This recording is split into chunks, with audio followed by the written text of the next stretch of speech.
मनुष्य का सबसे बड़ा भय यही है कि कहीं वह किसी प्रिय वस्तु, व्यक्ति या स्थिति को खो न दे।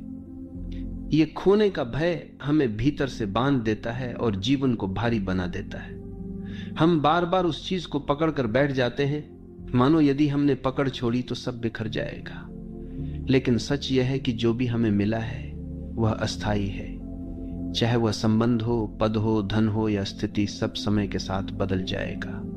यदि इस सत्य को स्वीकार लें तो पकड़ ढीली पड़ जाती है और मन हल्का हो जाता है। भय का मूल कारण ही यह है कि हम सोचते हैं ये मेरा है। स्वामित्व का यह भाव हमें सुरक्षा तो देता है पर साथ ही डर भी पैदा करता है। जितना गहरा स्वामित्व होगा उतना ही गहरा खोने का भय होगा। लेकिन जब हम ये समझ लेते हैं कि वास्तव में कुछ भी हमारा नहीं है, सब कुछ हमें थोड़े समय के लिए उधार मिला है, तब ये भय टूटने लगता है।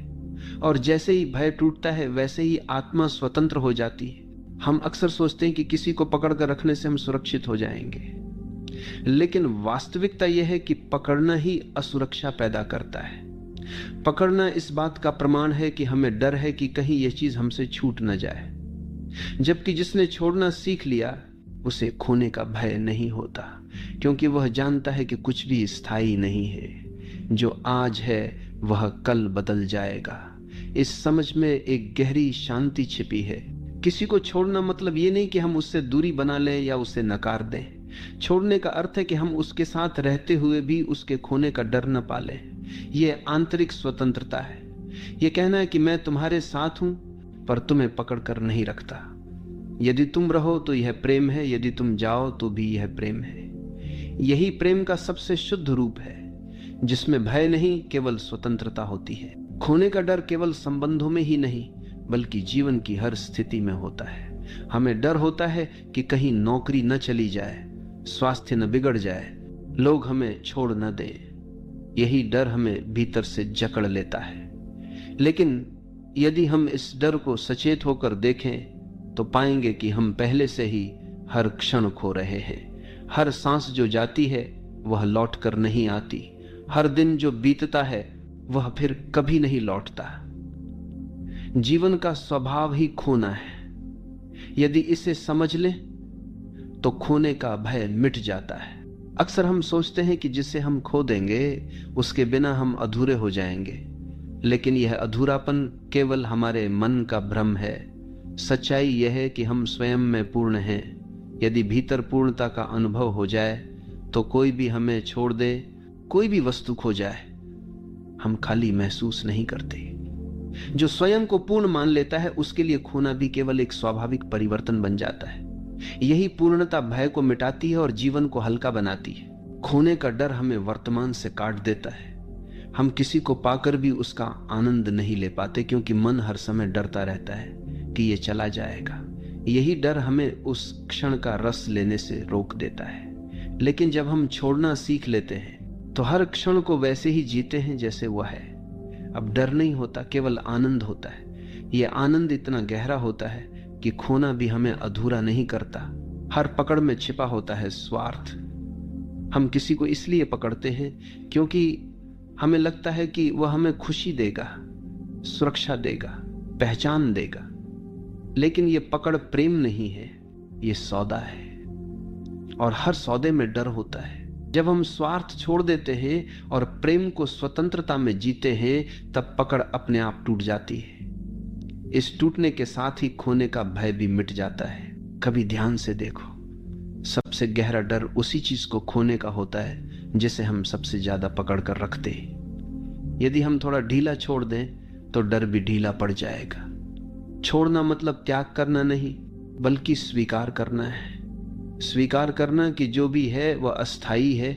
इस स्वीकार में इतनी शक्ति है कि भय का कोई स्थान नहीं बचता, और जब भय नहीं होता तो जीवन पंख की तरह हल्का हो जाता है। जीवन की सबसे बड़ी कला यही है, पकड़ना नहीं, बहना। पकड़ना हमें थका देता है, बहना हमें मुक्त करता है। जब हम बहते हैं तो जो भी आए उसे स्वीकारते हैं और जो भी जाए उसे जाने देते हैं। यही बहाव हमें खोने के डर से परे ले जाता है। और जब डर नहीं होता तभी जीवन का असली आनंद प्रकट होता है। तब हमें एहसास होता है कि वास्तव में हमने कभी कुछ खोया ही नहीं था, क्योंकि सब कुछ बदलता ही रहता है। खोने का भय वास्तव में हमारी असुरक्षा का दर्पण है। हम बाहर जिस चीज को खोने से डरते हैं वह भीतर के खालीपन की निशानी होती है। यदि हम भीतर से पूर्ण हो तो किसी भी बाहरी वस्तु या व्यक्ति का जाना हमें नहीं तोड़ता, परंतु जब हम अपनी पूर्णता दूसरों पर टिका देते हैं तब उनका जाना हमारी जड़ों को हिला देता है। इसलिए छोड़ने का अर्थ यह भी है कि हम अपने भीतर की जड़ों को मजबूत करें। जैसे वृक्ष अपनी जड़ों में स्थिर होता है, वैसे ही यदि हम अपने भीतर स्थिर हों तो पत्तों और शाखाओं का गिरना हमें विचलित नहीं करता।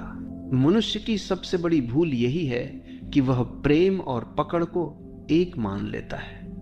हमें लगता है कि जिसे हम प्रेम करते हैं उसे पकड़कर रखना हमारा अधिकार है, लेकिन प्रेम का स्वभाव स्वतंत्रता है, पकड़ का स्वभाव कैद है। कैद में रखा हुआ प्रेम धीरे धीरे दम तोड़ देता है। यदि हम सच्चा प्रेम जीना चाहते हैं तो हमें छोड़ना सीखना होगा। प्रेम का अर्थ है देना, बांटना, पर किसी को अपने स्वामित्व में नहीं रखना।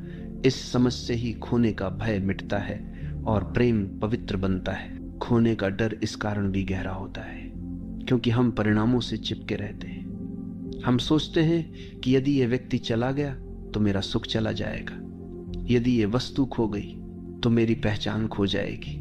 लेकिन जीवन का सत्य यह है कि सुख और पहचान किसी बाहरी चीज से नहीं आती, वे भीतर से उपजती हैं। यदि ये अनुभव हो जाए तो परिणामों की पकड़ ढीली पड़ जाती है। तब हम समझते हैं कि सुख किसी के जाने या रहने पर निर्भर नहीं है। यही समझ हमें हल्का करती है। छोड़ने का अर्थ यह नहीं कि हम उदासीन हो जाएं या जीवन से भाग जाएं। इसका अर्थ है पूरी सजगता के साथ जीना और हर पल को स्वीकारना। जब हम किसी के साथ हों तो पूरी तरह उसके साथ रहें, पर यह भय ना पालें कि यह हमेशा रहेगा। हर पल को जैसे है वैसे जीना ही छोड़ना है। यह जीवन को इतना गहरा बना देता है कि हमें किसी स्थायित्व की लालसा नहीं रहती, क्योंकि हम जानते हैं कि जीवन का सौंदर्य उसकी अस्थिरता में ही छिपा है। हमारा सबसे बड़ा भ्रम यह है कि छोड़ने से हम खो देंगे, परंतु वास्तविकता उलटी है। पकड़ने से हम खोते हैं और छोड़ने से पाते हैं। जब हम किसी को पकड़ कर रखते हैं तो हम उसे जी नहीं पाते। मन हर समय डर से भरा रहता है, लेकिन जब हम छोड़ देते हैं तो वही व्यक्ति या वस्तु हमें गहराई से मिलने लगती है, क्योंकि अब हम उसे भय की दृष्टि से नहीं, स्वतंत्रता की दृष्टि से देख रहे होते हैं। स्वतंत्रता में ही असली निकटता जन्म लेती है। मन का बोझ तब और बढ़ जाता है जब हम भविष्य को अपने नियंत्रण में रखना चाहते हैं। हम सोचते हैं कि यह संबंध हमेशा ऐसा ही रहेगा, ये वस्तु हमेशा मेरे पास रहेगी, लेकिन जीवन का स्वभाव ही परिवर्तन है। इस परिवर्तन को रोकने की कोशिश ही भय और पीड़ा का कारण बनती है।